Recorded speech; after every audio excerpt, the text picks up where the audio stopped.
much of it. She's using her hands. Oh no. Oh no. Oh my gosh. Okay, so you go in and tell. Yeah, somebody's gonna go in and tell somebody. Wait, I have to go tell. She's doing her whole car. She's even touching it with her hands. She's gonna be so smelly. This is nuts. Someone tells. I can't believe she's doing this. Surely an attendant is gonna come out and see what she is doing. Well, also think about how much money she's spending because she's running right this now. This is the.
Oh my God. Now we're good.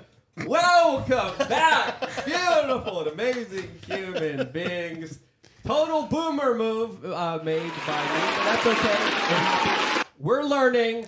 We're figuring this all out here as we go along. Welcome back, beautiful and amazing human beings, one more time to the We Are Change podcast show. As, of course, we have a very special show ready for you guys and gals. As, of course, we have a guest here that flew halfway around the world just to be here. Not really, but he's here anyway. And that, of course, is Sargon of Akkad. We're going to be talking to him. We're going to be talking to Clint. We're going to be talking to our button pusher. We have a lot of very important issues to get into today, especially when it comes to the canceling of Russell Brand. Who's going to be canceled next? What's going to be happening in the 2024 presidential election? We're going to be talking about all the latest developments with Ukraine, with the immigration happening in the United States, and also, more importantly, in the United Kingdom. So those issues, plus many more, will be addressed here, so make sure to share this video with your friends and family members as we are going to be live for the next hour or 2 hours. If you want to be a part of the conversation, make sure to check out mysuperchat.com.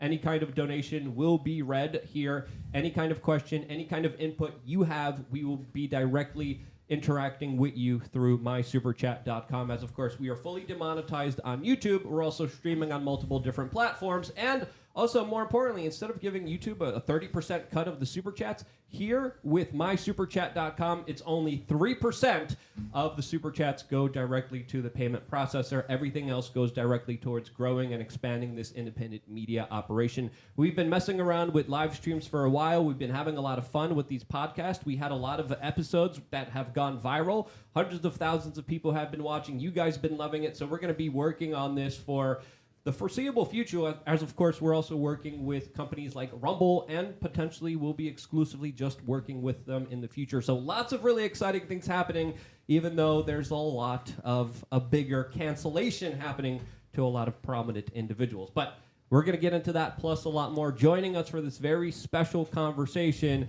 is, of course, the one and only Carl Benjamin from the Lotus Eaters, a.k.a. Sargon of Akkad. How are you? And how does it feel to be here in beautiful Miami, Florida? I'm really great. Thanks for having me on. And you can tell by the sun that I've caught today that I'm not used to it. I'm pretty red in the face, I've been told, and it's because we've been standing out in the sun all afternoon.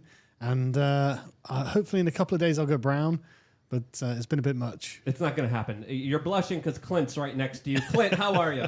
I'm good, man. I'm good. And I'm glad we got to infuse some Americana into his life. Go straight to you land in America, you go straight to the gun range. That is perfect. Pretty much. Yeah, it's perfect. Clint Russell, host of Liberty Lockdown. I am just pleased to be here once again, and this is going to be a good one. So let's get into it. Yeah, Stephanie was also hanging out today. She also went to the gun range with the bloke, and we taught him about the American way, and we taught Carl how to defend himself. How are you doing, Steph? I'm doing great. I had such a great time, and I was pestering Carl with lots of questions about England.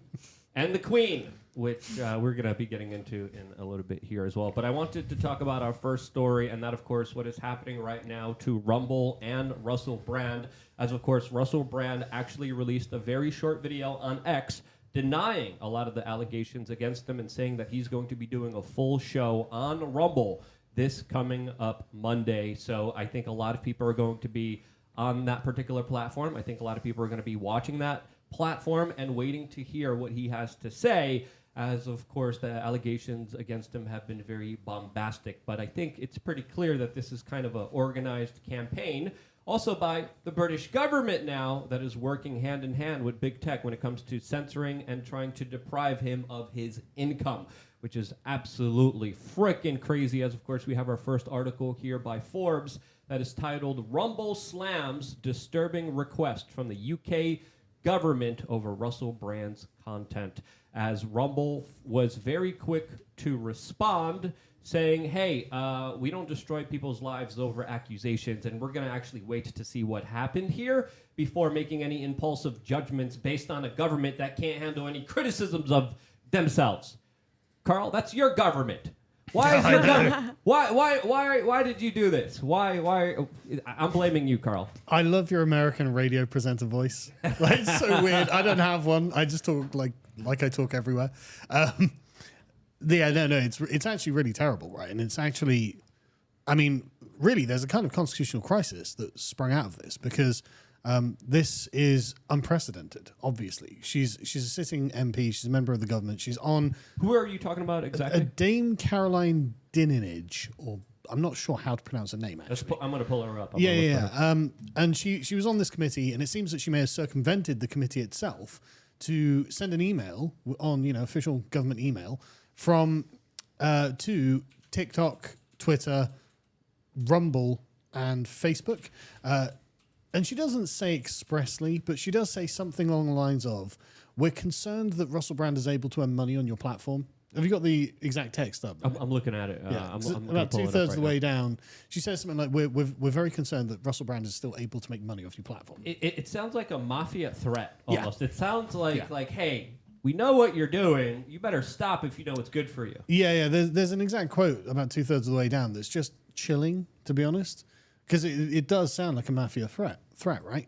But the thing is, the worst part about it is that this is genuinely a violation of the Magna Carta, which is not something we normally have to invoke in everyday life because it seems to be, such settled law and constitutional law. You would think, or so we thought. So we thought, right? And I'm actually going to give you the exact quote because you'll see exactly how she's she's violated this, because it's kind of crazy that you got to quote this, right? But I'm reading from the UK Parliament website here, right? And they say only 4 of the 63 clauses in Magna Carta are still valid today. 1, in part, 13, 39, and 40, right? And she's actually violated clause 39 there, which is, quote, no free man shall be seized, imprisoned, dispossessed, outlawed, exiled, or ruined in any way, nor in any way proceeded against, except by the lawful judgment of his peers and by the law of the land. We have her picture pulled up. Yeah. Try to do it in a pompous British womanly accent. I'm afraid I can't do that. But this is crystal clear. Dispossessed, proceeded against. And this is exactly what she's done. And there hasn't even been a charge filed against Russell Brand yet. Well, that's what makes it so egregious, is that there's primarily anonymous allegations. Right. You know, it's like, so you can't even face your accuser, much less have an investigation, much less present counter evidence to your defense. Like, who are these people? This is the relationship I had. These are the sour grapes that I'm dealing with. You know, you can. There's many claims that he could potentially make, but he probably doesn't. I'm not even sure he knows who they are. Well, you know what? There are a bunch of them that are actually kind of specific. Like, I was in this place in this time, and he did this, and so I'm sure that he does know who they are. And so, I mean, what happens if Russell Brand basically reveals who these people are? Well, it also depends, because he was also on a lot of drugs. And he also was a big partier. And if you're drinking and partying, this is why I said from the very beginning, like, we should always wait until we see exactly what was going on here. Sure. Jake Shields released a very interesting tweet talking about this very specific matter, being like, oh, yeah, just one of the women regretted it later. You know, majority of the women here are kind of anonymous here. And what passes for actual abuse and what is, you know, not actual abuse. Because I think the lines also have been blurred here in a very weird way, where sadly this has been weaponized to invoke emotions for political purposes. Rather than actually go after real predators, because there are real predators out there. There are real monsters out there. You know, like Prince Andrew, individuals who, of course, are a part of the royal family that have used royal family protection in order to get away with some really awful things, as the UK government and the UK police are like, we're not even going to investigate you. We're not even going to look into you, even though there's a lot of proof, there's a lot of evidence, there's a lot of photos, there's a lot of accusers actually coming forward and saying, hey, this is me, this is my face, this is what I have to say about this particular matter. There's a lot of different stories that are coming out right now about Russell Brand, and to be quite honest, a lot of them seem bland. One of them is, Russell Brand asked me out, and I said no, and he jeered at me. I'm like, who cares? Why does that matter? One of the ones is Russell Brand flashed his penis at me, and it's like, oh, really? And what did you do? Well, I went on a date with him and had sex with him. Okay. And dated for a few months, I think. It's like, okay. That's a really weird response to that. But the thing, I think you've hit on this something there, because the thing about the media, the Fourth Estate, is that the power of it and the value of it to a democracy was actually meant to be holding the government to account. And so, okay, well, we're going to tell you what the politicians are doing, and then the people will know, and therefore they can then use their democratic power to take action. This is the media doing what they should be doing against the government, against a private citizen. Exactly. That's the problem with this. And there was I think it was NBC News. They tweeted out an article, and they said Russell Brand attacked the UK government. Thing about the media, it's like, good.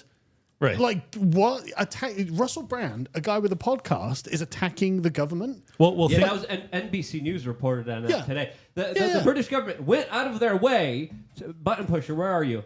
Button pusher, press the button. I'm going to put you on camera now. You're supposed to push the buttons. I'm here doing a million things. I'm like trying to email Rumble right now and trying to communicate and trying to read the super chats and trying to read the regular chats there. But the UK government is the one who is taking away his income. Yeah. And they did it already successfully from the British government. From YouTube. Yeah. But specifically, we have Twitter standing up to them. We have Rumble standing up to them. Yep. Now they're going after Rumble's advertisements, as of course many prominent corporations are pulling their ads. But the question is, who's making those corporations pull ads from Rumble right now? Who's the one demanding that they stop their advertisements from Rumble? Who's doing that? Who do you guys think?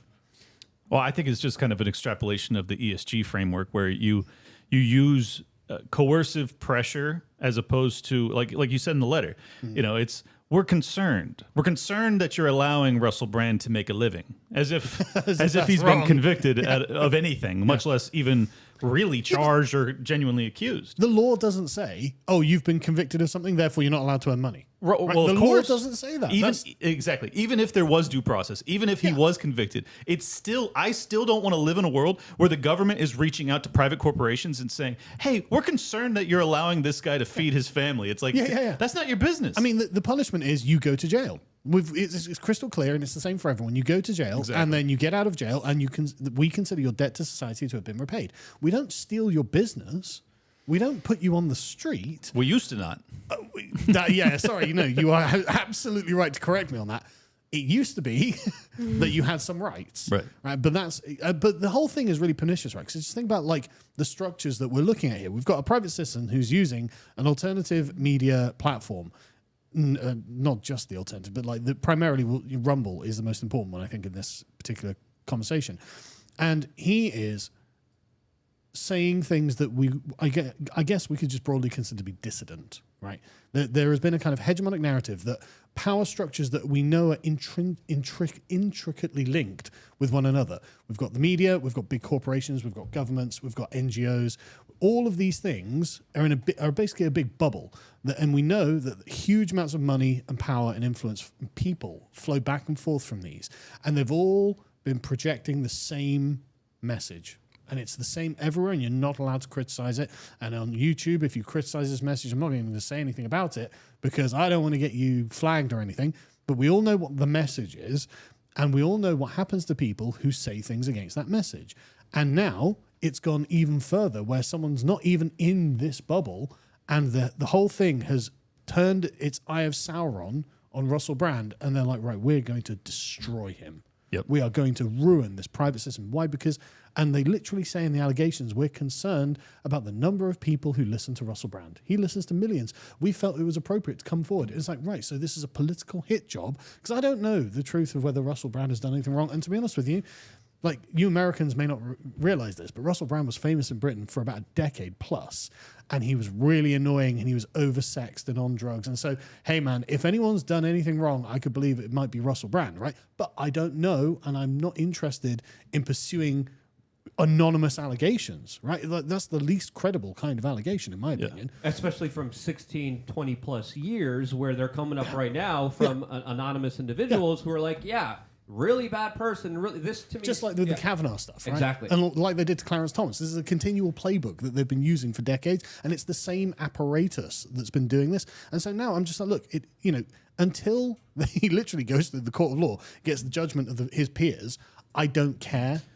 Same boat. Well, it's not even about Russell Brand for me. It's about the precedent. And the first go for the audience, I'm sure you guys will remember, about 2 years ago now, they went after Joe Rogan. Yep. Joe Rogan had migrated away from YouTube. He had migrated away from most of the main avenues that they had, these back doors through either the CDC. You had all these letters that were coming out from the FBI to these institutions that they were saying, hey, what's up with what this guy has to say? Well, he was on Spotify, which was a private institution. He also had a contract to the tune of over $100 million. Very tough guy to get rid of. So then you use the ESG pressure to try and get his advertisers to pull from Spotify so that then the contract is no longer tenable. They essentially try and bankrupt the entire organization if you won't go along with it. It's the same exact thing that's happening with Rumble and Russell Brand right now. It's the precedent. It's not about Russell Brand particularly, even though I do like him and I like his takes. It's just about what does this portend for the future for people that are in the dissident community. If they could take down Russell Brand, they could take down anyone. Of course. And I think all of us are on that list, whether you're male or female. I don't think it matters. Everyone right now is a target, because as soon as Russell's gone, they're going to go after someone else.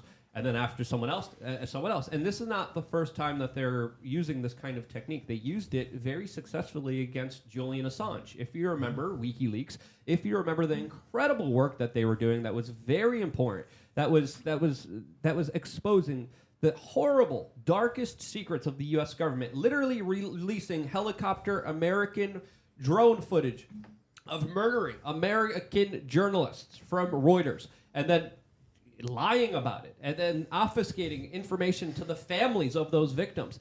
And seeing that kind of video, seeing that kind of horror for the American people was a game changer, and it did change American politics. And I think the ruling establishment, and I think more importantly, the kind of intelligence agencies realized this, and they're like, okay, We could take the JFK, MLK, Malcolm X route here, but that kind of created a lot of martyrs. That kind of backfired on us very significantly, and it's kind of very telling if we do this again.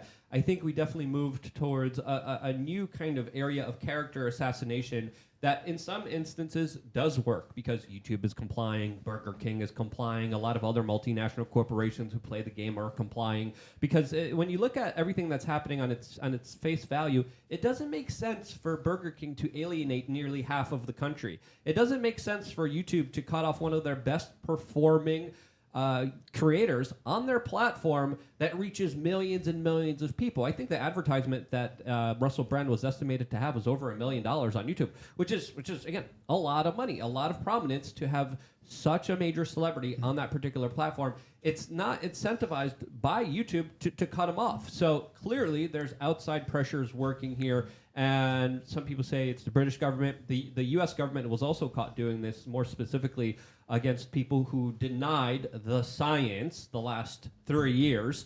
And it's really something that I've been saying from the very beginning. And I had all these people making all these arguments. And it pissed me off so bad because everyone said, they're a private company. Oh, they shut can up. do whatever they want. Shut up. This tactical libertarianism from these phenomenal statists. Exactly. Gosh, shut up. Exactly. And it pissed me off so bad because I'm like ripping my hair out. I'm like, In-Q-Tel, the intelligence agencies helped build and start up a lot of these major companies. They're still working hand in hand together when it comes to selectively amplifying particular voices. They tried this out in the Middle East. They've done many psychological studies. They know and they have been trying, and in many instances, they already have manipulated huge swaths of general publics with major psyopses that, of course, twist and warp the minds and manipulate it in favor of the government and not in favor of everyone else. So, again, it's not a private company. It's way beyond that by now, as, of course, the government,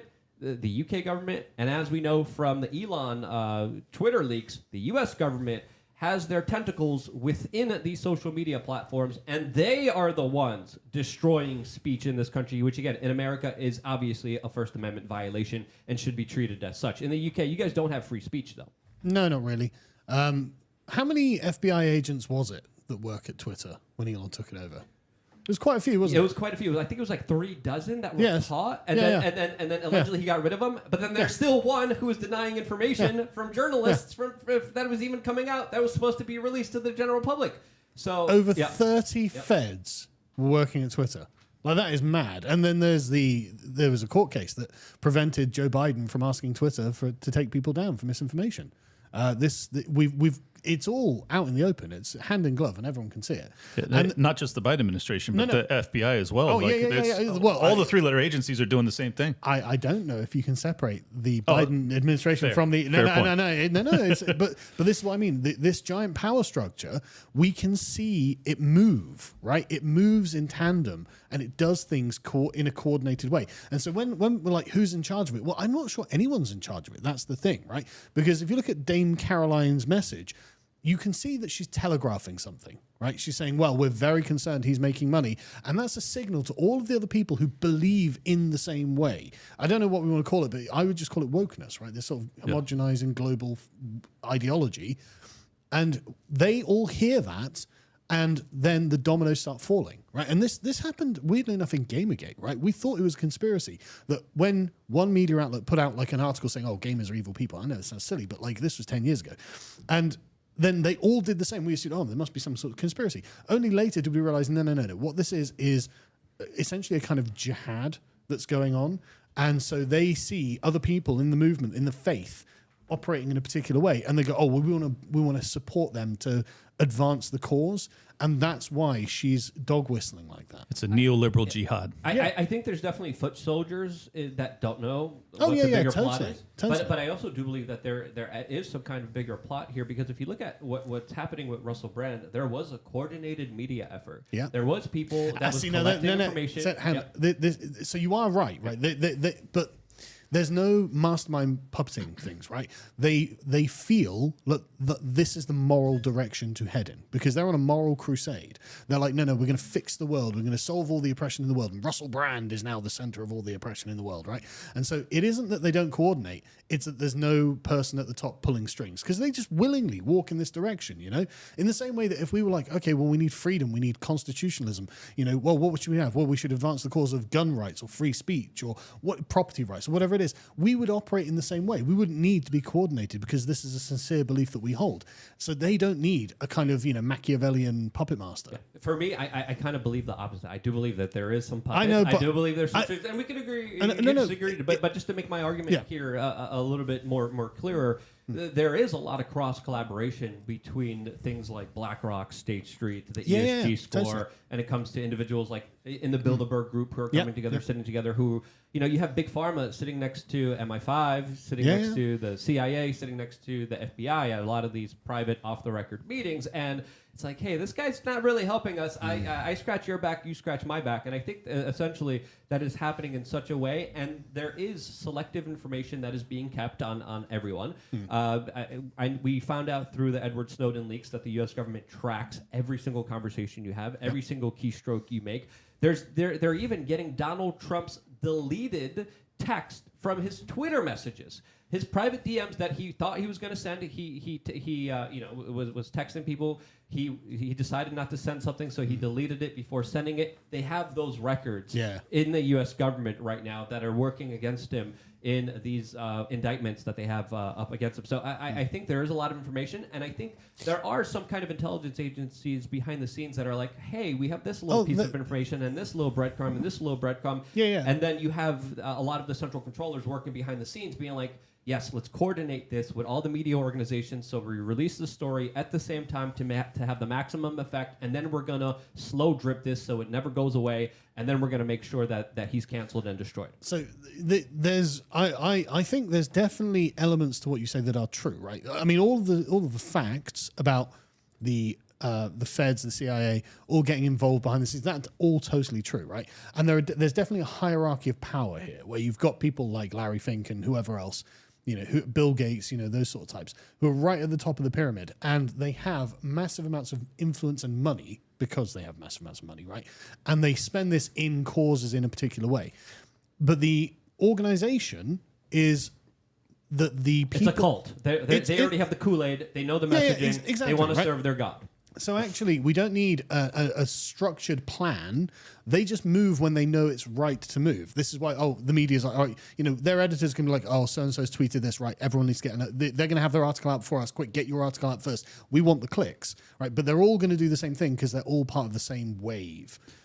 I think I can middle ground this and I'm middle grounding it. That's I know you did too. I know you did too. But there's the World Economic Forum with Jacinda Ardern, Trudeau, Gavin Newsom. Those they come from basically the same ideological framework, and they seem to have kind of the same marching orders in my estimation, based off of the dis and misinformation campaign, the mandates. Like it was lockstep.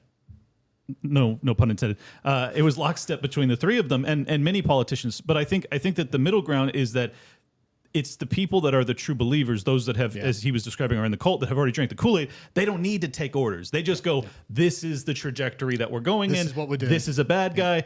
Get him. Yeah, that's totally true. Well, they're also talking about changing the laws in the United Kingdom to make it easier for people to sue and to go after individuals. And we have the next article here pulled up by the Daily Mail that is talking about how 4 British women are now set to sue, quote, toxic influencer Andrew Tate in the London High Court after claiming that the social media star did unspeakable things to them and forced himself onto them, choking them between the times of 2013 and 2016. What's your thoughts on Andrew Tate here, and how do you think a lot of these cases are going to play out in the United Kingdom, since I think a lot of things are very unpredictable in the UK, especially when it comes to their court system that now is still holding hostage Julian Assange in solitary confinement and in my opinion, violating his human rights.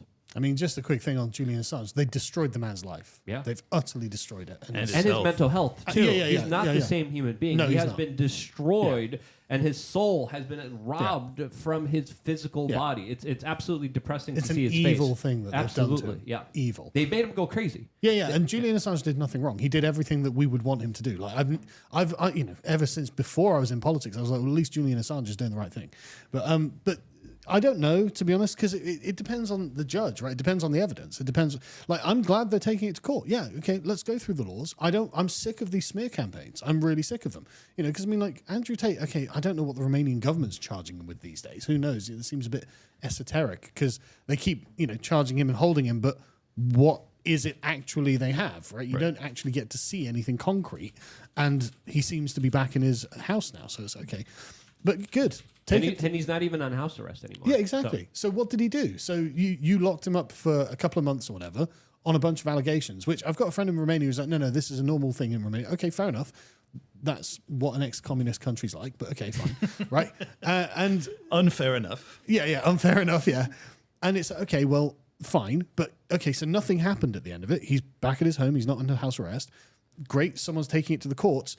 What do you want me to do until you get a conviction, right? Because, I mean, Andrew Tate's going to have his arguments. They're going to have their arguments, whatever. I'm not saying he couldn't have done anything.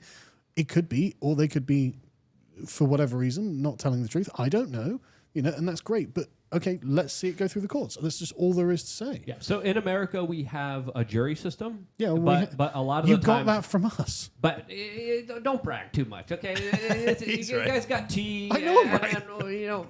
I'm just Everything asking. about your legal system you got from us. We won the Revolutionary War. That's all that matters. France And did then we win the Revolutionary War. Yeah. stole your best ideas, and No, that's you had just them the end before. You had them before. Sorry, go on. So in the United States, a lot of what the outcome is going to be in a particular case is ultimately decided by a jury, but more importantly, a judge, because a lot of people usually plea, a lot of people don't go towards a trial. And right now, like we're seeing from the January 6th case, if there's a judge that has a political motive, they will go after people and punish them in such a horrible way where they will be in jail for decades, comparatively to murderers that literally get out in a few years. Yeah. So it all depends on the political leanings of the judge, and it all depends on also a jury. Yeah. And people should look up jury nullification if they haven't heard about it before, but it's a very important right that a lot of people have. I know a lot of people that get the jury notice, and they're like freaking out, like, I don't want to do this. And I'm like, no, you don't understand. You have a perfect opportunity to help to fix an injustice. I'm looking at someone here who might be in that one particular case here, but that's another story, to say the least. How is it in the United Kingdom? Do you guys still have a jury? Yeah, of course we do. Yeah. Although there are some cases that don't have a jury. But, yeah, I mean, it's entirely possible that Andrew Tate gets... And so one thing that we do in the United Kingdom is sequester. Right. Sorry, we don't sequester. We do the opposite. We silence the media. Sorry, you guys sequester. We put embargoes on the media so they just can't talk about something in order to prejudice the jury. Yeah, right? and many times we have cameras inside of the courtroom, and it makes for the most absolute crazy spectacle that you could ever imagine. We don't have cameras, right? And also, just really quick, one of Trump's indictments is going to have live video footage from the proceedings. That's So Atlanta. this is that's the plan. And the cases are going. One of the cases is going to be right before Super Tuesday. I mean, this is planned. This is organized right before the major voting in the primaries. We're going to have the trial that is going to be set and beginning against Donald Trump. It's not an accident. It's deliberate. Absolutely. And it helped bring Donald Trump where he is right now. I want to talk about Donald Trump in just a little bit, but sorry, finish your thought. Right. Yeah. So I mean. The problem with someone like Andrew Tate is that the media has been so relentless against him to poison the public against him because they're genuinely afraid. I mean, there are loads of people, especially in Britain, who are really scared of Andrew Tate's influence on young men. And I actually don't blame them because there are lots of stories of female teachers who have found that essentially most of the boys in their classes have been radicalized. And the thing is, Andrew Tate does something with his hands, right? Yeah. Well, there are I've just read a book about this. There's by a feminist called Caitlin Moran, who did a bunch of research into this. And she was like, well, I kept interviewing these female teachers, and they'd be like, all the boys in my classroom would just sit there quietly, just do this at me, the Andrew Tate thing. And she was like, I'm really perturbed by this. It's like, well, what they're saying is they're kind of anti-woman, right? And that's why they're all doing it. And it's like, okay, Andrew Tate's an influential figure, and they're genuinely scared of him, you know? So that's why they've been poisoning the public against him. And, well, it's not likely that he's going to have a fair and impartial jury. Wait a minute. Are you saying that hand symbol is like some Illuminati gang thing? Because I have not. I don't know. I just know some that people are like, scientifically it actually is. It's like it connects both hemispheres of the brain when you're actually doing this. Like there are scientifically things about how it's actually even or mudras or different hand energy in the body. I mean, that's an interesting one. Well, it's just the hand signal that Andrew Tate does. It could be like we're against the woman's box. We don't like the woman's box.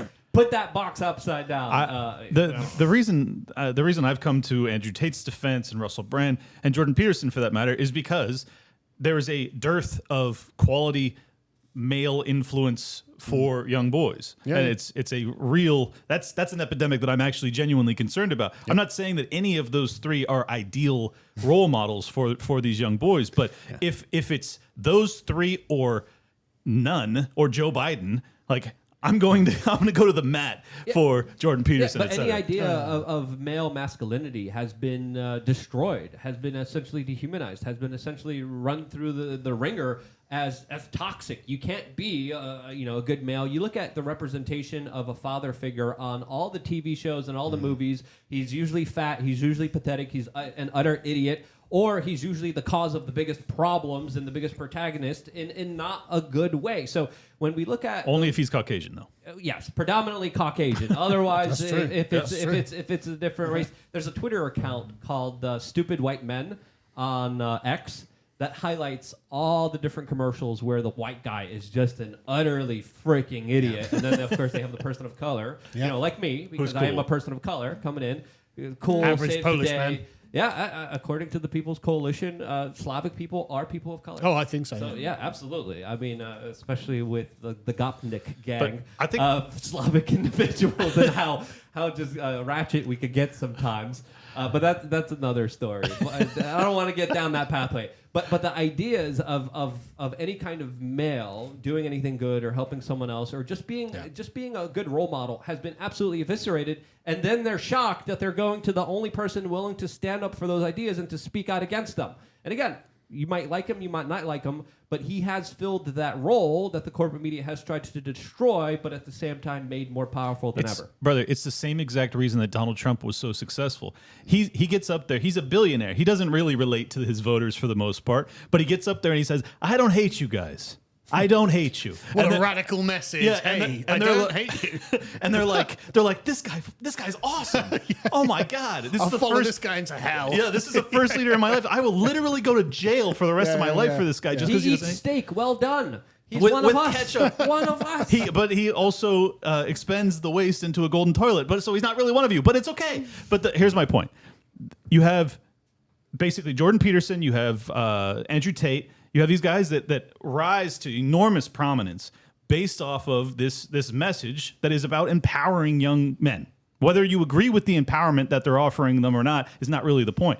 So these young boys, I'm imagining myself in high school, right? And I'm sitting there as my liberal teacher starts to tell me this nonsense, and I'm just like, that's what I would do too. Why wouldn't why wouldn't all of you and your friends just sit there and look at her and go like this? Exactly. Like, what am I doing? What am I doing wrong? It's rebellion. Exactly. And but the thing is, you're totally right about this whole thing. And going back to the power structure, the sort of ESG woke power structure, it's been deliberate. Like, that's the thing. It's not an accident that actually young men have a dearth, not just a dearth, there's an abolition of noble representation for men. Right? Mm-hmm. That's not an accident at all.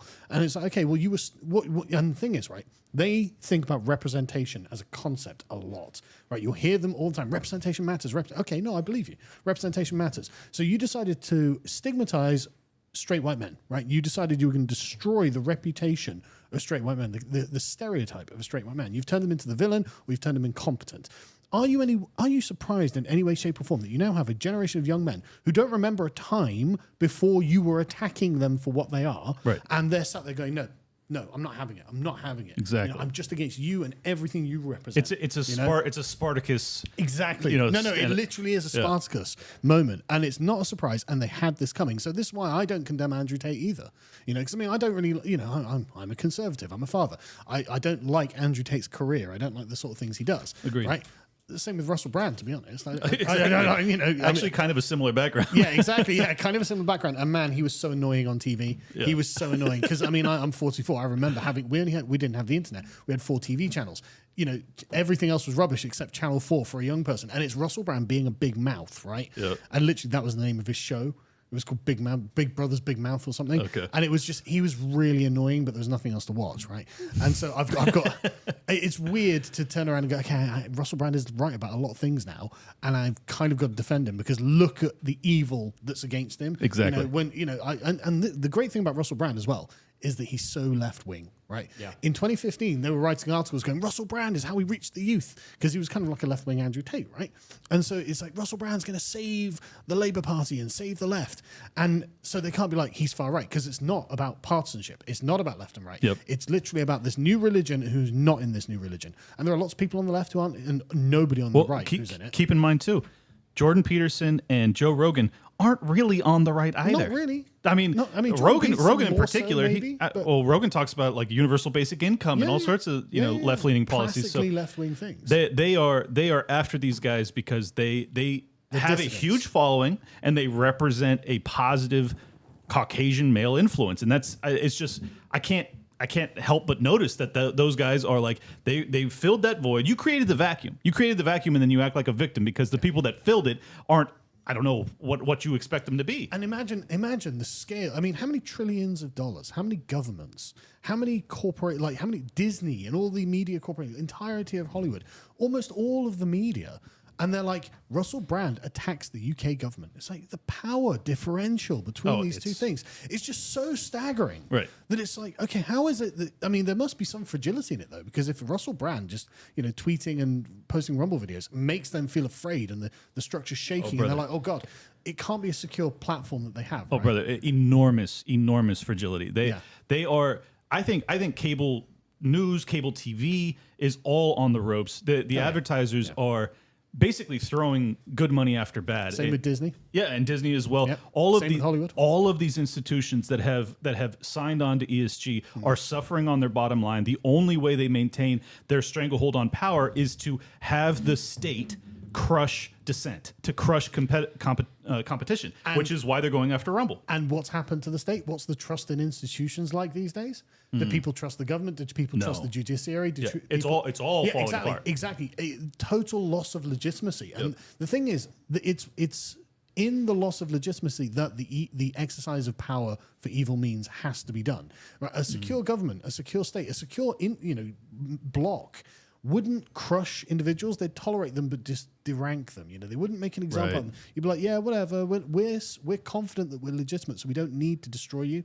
And it's in the fear that they feel they need to destroy Russell Brand. Why make him important?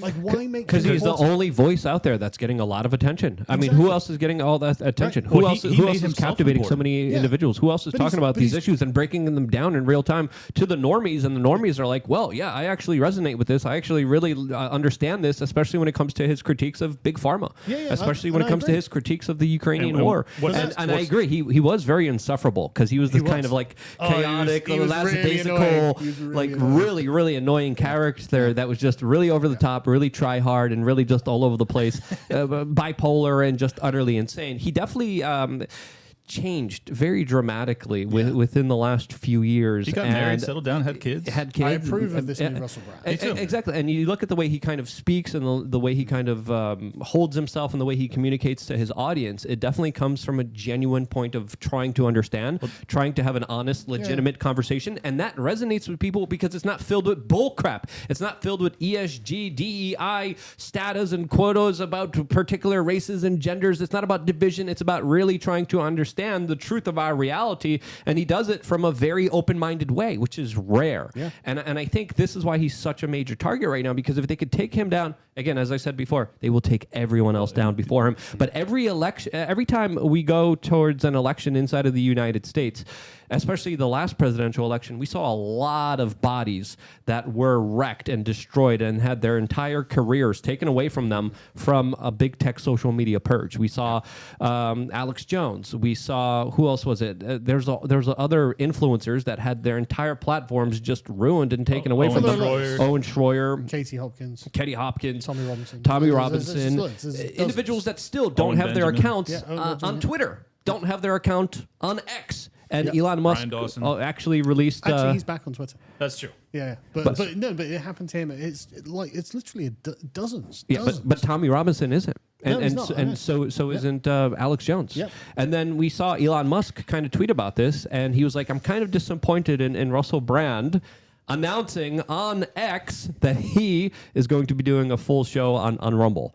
And Rumble hasn't blocked any of those individuals, has allowed free speech, allows us to say whatever we want, how we want. We don't have that same kind of freedom on YouTube, and sadly, we have to watch what we say here on this particular platform, which is absolutely ridiculous and crazy that we're living in such a way where we have to be fearful of what we communicate with the audience, because if we say too much truths, the show just gets taken down and denied to the Kyles and Karens and to all the NPC normies that this channel usually reaches. There's no due process and there's no appeal to mercy.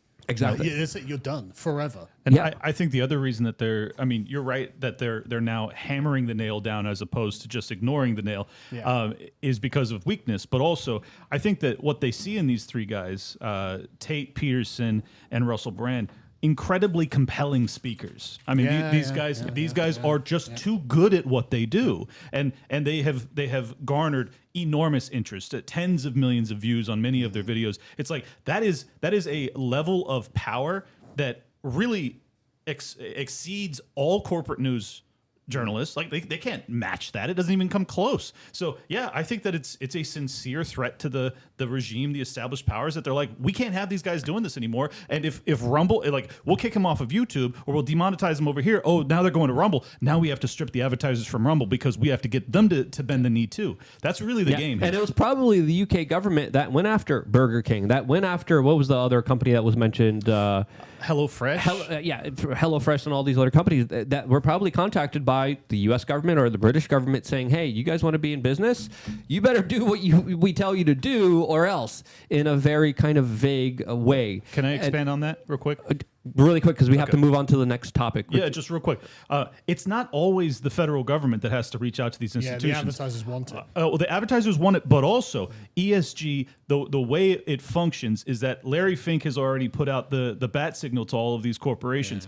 Yeah. You do what the standard narrative is in this moment, and that is in alignment with our belief system. We will acquire more shares of your stock. You don't do what appears to be the trend, what I'm espousing, Larry Fink, as the global hegemon. Yeah. Well, then I will divest myself of your corporation and I will destroy your market cap. Just a quick thing as well, because as you pointed out, YouTube is totally incentivized not to do this. Right, YouTube has never been a profitable platform. It's always lost literally billions a year. And remember in the PewDiePie Wall Street Journal controversy that it was the advertisers themselves that pressured YouTube. And the YouTube's advertisers, as I understand it, there's 6 major sort of conglomerate companies, and one of them pulled. And this was enough to make YouTube change. Because I don't think YouTube wanted to do any of this, really. It's not in their interests. Yeah. But it's not in their financial interest. Exactly. I'll agree with that. And they've got to think of their financial interest first before anything else. But then it's one of those things where it's if they're functioning as a fiduciary, which I'm not sure they are. Well, yeah, that's a great point as well. They know that they're a propaganda organ in a way. Yeah. But then you've got the entire sort of power structure that's looking at Susan Wojcicki at the time and being like, are you going to allow whatever this thing is? All of your peers, all of the financial backers, they're all looking at you. And she's like, well, I guess I've got to change. And this is not going to be good for YouTube, but this is about the religion. Exactly. And the U.S. government plays a very important role when it comes to the activities of Alphabet, to Google, to Google Maps, and a lot of its other offshoot businesses and larger even artificial intelligence technology that they're working hand in hand with, and also at the same time weaponizing, as of course it's important to note here, Eric Schmidt, I don't know if we should get into this because we're still on YouTube here, but he has moved into the Pentagon's weaponization of the digital day and age kind of section of his life. We'll move this segment into Rumble. We'll move this segment into Rumble, but before we do, I want to talk about this latest article by ABC News. before we go on to that, I just want to say one thing, right? This is why I'm actually a little more sympathetic to Elon Musk on the subject of free speech than a lot of other people are. And I understand why, from a sort of purist perspective, they wouldn't. But Elon Musk basically came from the outside of this power structure and took one of their most important castles. You know, Twitter was a massively, and it was never about making money. Twitter's always lost money, and they've always just given Twitter more money, right? Yep. This entire, organization. They knew, and Elon Musk came in, used the law to buy it, and has taken it off them. But it's still connected to everything in the organization. Yes. So it's like, Elon Musk. He took a rook, but the pawns are still fighting. They're all still around him, and if he moves in the wrong way, then they just take him, right? Yep. Exactly. And so I think the pressure's on Elon Musk. I think. Honestly, I think in an ideal world, Elon Musk would do exactly what we would want him to do. Because in many ways, he feels very much cut from the same cloth as us, right? Which shows that he's, outside of the woke... I mean, he calls it the woke mind virus, and he says it's destroying the world. So, I mean, like, could you be any more explicitly against their agenda, right? But I think that he's aware that he's in a position that he has to be very careful with. Because when they get... if he moves slightly to the wrong square, they'll take him. And they'll do it on purpose. That's why he brought in Yacarino to play good cop, bad cop to keep the advertisers on board. Yeah, and that's why people like me were brought back, but people like Alex Jones weren't brought back. Exactly. Because the advertisers will run away if Alex is on there. Exactly. And Tommy Robinson as well. Yeah. There's lines that, and so I think Elon has moved it to as good a place as he can get it. Because, I mean, Tommy did get his account back, but then he got it. And so obviously the advertisers were like, okay, even that evil Sargon of Akkad guy, but not Tommy Robinson. I bet that's the conversation they had. But anyway, and at least we know a little bit about what's happening behind the scenes. Elon kind of took it on the chin personally when it came to Elon Musk, when it came to Alex Jones, and said, hey, I don't like him. Essentially saying, I don't like what he said about this one particular event that happened with one particular school that we can't mention here on this particular platform. And he said, hey, this is my decision. I'm making it. And at least we have that kind of transparency and oversight. We could still critique it. We could even critique it on Twitter. We could even critique it on X, which is an incredible thing. And I truly do believe that he is implementing a kind of strategy where he is moving 2 steps forward, 1 step back, but also extremely careful, since a lot of his businesses are tied in with government contracts. And not just that, Twitter's on Amazon Web Services and stuff like this. Like, it's all, he's playing a very, very dangerous game. Yeah, but when it comes to what he has done, especially with the latest fight that he had with the ADL, I mean, who else would do that and stand up? And then the next day they came out with all the information about him allegedly intervening in the Ukrainian war and helping Ukraine allegedly get attacked. We're going to talk about the Ukraine war in a little bit, as of course the British government is very much involved in that, not with the Nord Stream pipeline, but we're going to get into that. But I want to talk about the main article here from ABC News. Steph, if you can put on the browser, that talks about how Trump now is edging out Biden 51-42 in a head-to-head matchup, according to all the latest polls right now. Doesn't sound like edging out to me. 51-42. Sounds like he's crushing it. Yeah, 9 points. Yeah, and I think the economy is a big reason to why this is happening. Trump, though, hasn't been doing himself any favors, especially with the latest interviews that he's been doing. I think what he's trying to do is trying to appease more Democrats to somehow vote for him.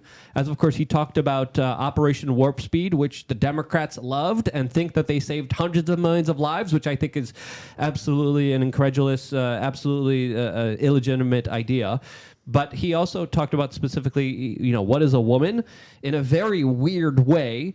But Carl, you have a very kind of interesting assessment on Trump and this upcoming American election.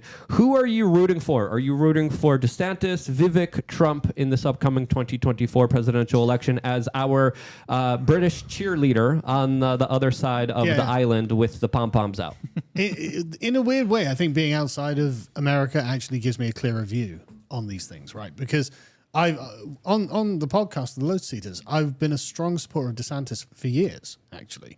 We've done a lot. Every time DeSantis would do essentially what we wanted Trump to do during his presidency, I'd be like, right, we're putting out a video on that, because, DeSantis is doing great, love it. DeSantis is crushing the left, he's routing them, he's legislating them out of the ability to be what they are in Florida. And it's like, great, fantastic, right? So DeSantis is very much like our guy in that respect, very much on board. But the problem is that politics isn't really about how you've legislated. Politics is about the story, right? It's the story of everything. And Donald Trump, I don't know how much I mean, YouTube say it's okay to say things like that now, but I'm not going to say it. There's a popular perception that Donald Trump was done in by the Democrats. And, okay, yeah. What a proper way to say it. I love it. Right. And okay, because you've always got the sort of 3-act structure in any narrative: the rise, the revenge of the evils, and then the triumph of the hero. Right? The hero's journey. It's literally like the Lord of the Rings. And so I think that, and I'm not even joking when I say it, I think that a lot of Trump's base are in this in a sort of mythological way. They're like, oh no, this is the return of the king, yes, right? This is literally, he's been in exile now. Right. You know, they deplatformed him off everything. They defeated him in the most legitimate and fair election that's ever been held, and now he's coming back with a vengeance. And we are going to defeat the evil Sauron. You know, the Mordor is going to crumble. I think you're right. The rings, and I think the problem with DeSantis is that the people around him. And they're all people I know and genuinely have a huge amount of respect for. I think they just misjudged this. Right? Yeah. And they didn't think, they were thinking, but legislatively, DeSantis is better. And that's totally true. But we are not talking about any of that. Forget all of that. We're talking about Aragorn riding out to fight Sauron. Okay. This is what's going on. And this is what has to be Trump. Yeah, you make a good point, because the story is captivating. Everyone wants to see how it finishes. Everyone wants to see more drama. Americans love reality TV shows, but more importantly, they love drama. And I think this is why Trump is leading in the polls as he is right now, because people are like, I just want to see things go crazy. Let him go crazy. And this is a recipe for crazy. It's more than that, though, right? Because if the reason that you hate some movies and like other movies is because the story is completed correctly, and when the story is completed correctly, the universe feels as if it's right, you know. And I think that to a lot of like American boomers, they're like, no. There's a sort of a tension here. You know, we need to, because if Donald Trump had run a terrible campaign in 2020, 2019, then everyone would be like, okay, fair enough. If the economy, if the country, if international politics, if everything that Americans want was going poorly under Trump, you'd be like, no, you deserve the loss, sort of thing. But Trump's campaign before 2020 was amazing. Like, it's just genuinely the best campaign. I mean, we were watching every single day. Callum's still got the picture of him with all the flags and his fist up like that. He's got him as his desktop background. Because it's like, no. Callum was loving this. It was great to watch because it was just hammering every time. Like 50,000 people cheering. And Donald Trump's just riffing like the greatest showman on earth. And it's like, for hours. For hours, yeah. And it's just totally unscripted. And when he goes off the script is when it's good, you know. Yep, that's the best part. That's the best part. Yeah, there's no bullcrap. When he reads a teleprompter, I'm like, no, like I don't want to be here because it's stale, it's not good. But when he's live, and you could feel that energy too when you see a public speaker. And I saw this in Obama when Obama was running to be president of the United States. I remember confronting all the presidential candidates. He went up there and he was like, I'm going to end the wars. I'm going to stop the torture. I'm going to make sure no one's being spied on. And he did the exact opposite of that. I'm going to stand up to the big banksters. Did the opposite of that. He got on his knees with Mike. But that's another story that we're not going to get in here. So, going back to it, so I think that's about a third of the country is like Trump's hardcore base. These are, the MAGA hat wearing, and I went to Trump Tower to get my MAGA hat in 2017, and this is coming from like an ex-liberal. Basically, I was just like, nah, Trump's right, I love it. And so they're the ones on the mythic journey, right? And then you've got like the people in the middle, which is probably about 40% or. Yeah, about 40%. And on the other side, you've got the 30% hardcore Trump-hating Democrat lunatics. The TTS, right? Who are in the cult and who want the new religion to take over the entire world, right?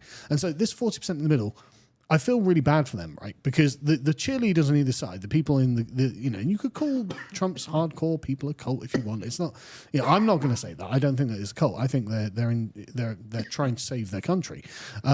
I think these people are trying to destroy their country, and I think they would actually admit that if you got them down and had a beer in them and a serious conversation. But we did see go ahead. But this 40% in the middle, right?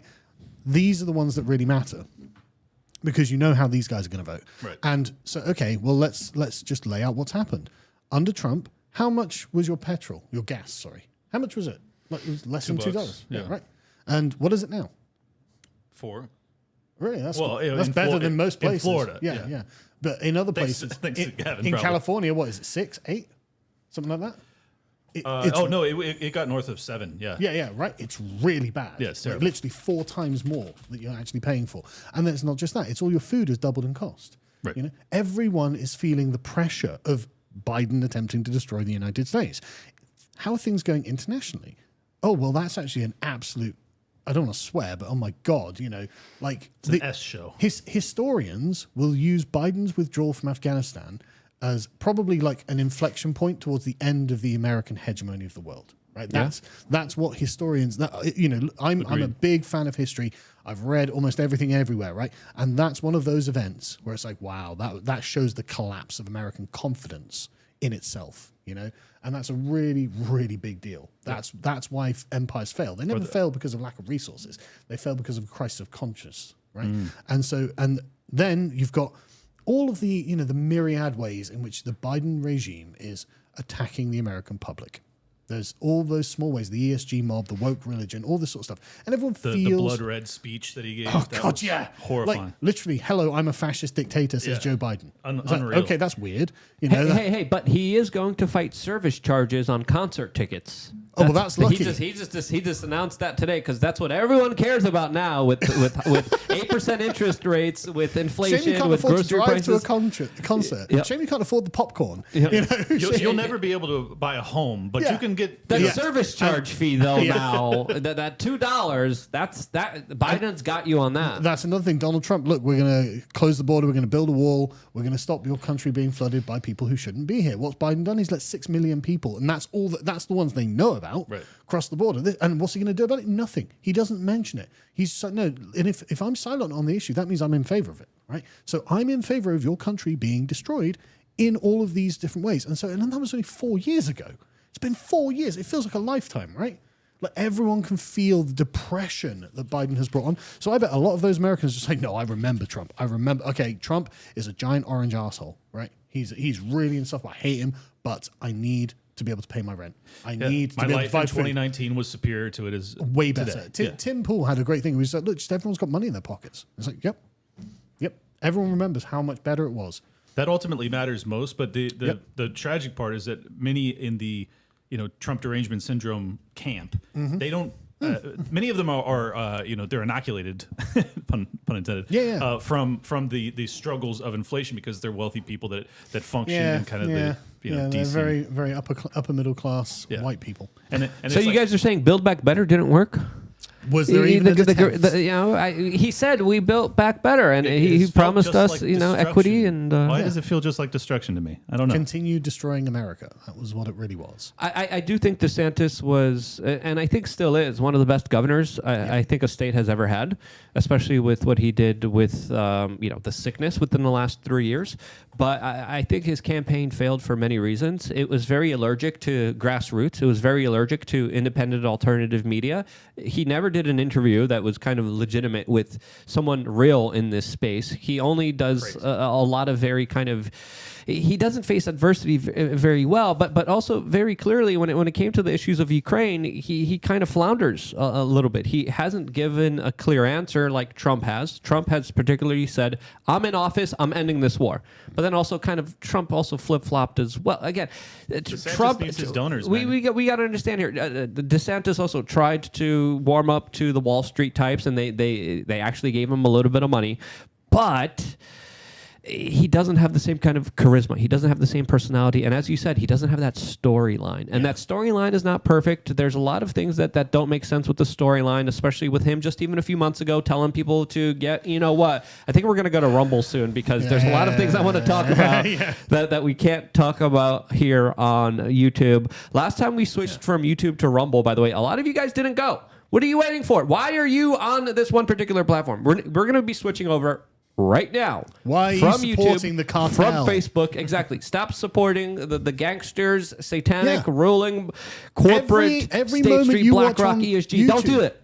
Go on Rumble. They're the ones who are helping us. Exactly. Go right now to rumble.com/wearechange. We're ending this broadcast on YouTube. We're ending this broadcast on Fedbook or Facebook that also runs psychological experiments on people that are unsuspecting of it. So we're ending the streams right now. Just make sure to go there. Before we leave YouTube, where else can people find you guys really quickly before we move over? At Liberty Lockpod on Twitter, Liberty Lockdown on YouTube, Spotify, everywhere else, as well as Tower Gang. Check me out. podcast of the Lotus Eaters on YouTube, Rumble, everywhere else, and just lotuseaters.com if you want to come out and see the intellectual stuff that we do. Steph, before we go to Rumble. Steph, we are change at Instagram. And subscribe, click the notification button. You might get it, you might not, but just go to Rumble. Stop being a jerk. Go to rumble.com/we are change right now. A lot of you guys didn't do it last time. I'm mad at you. Seriously, we're fighting.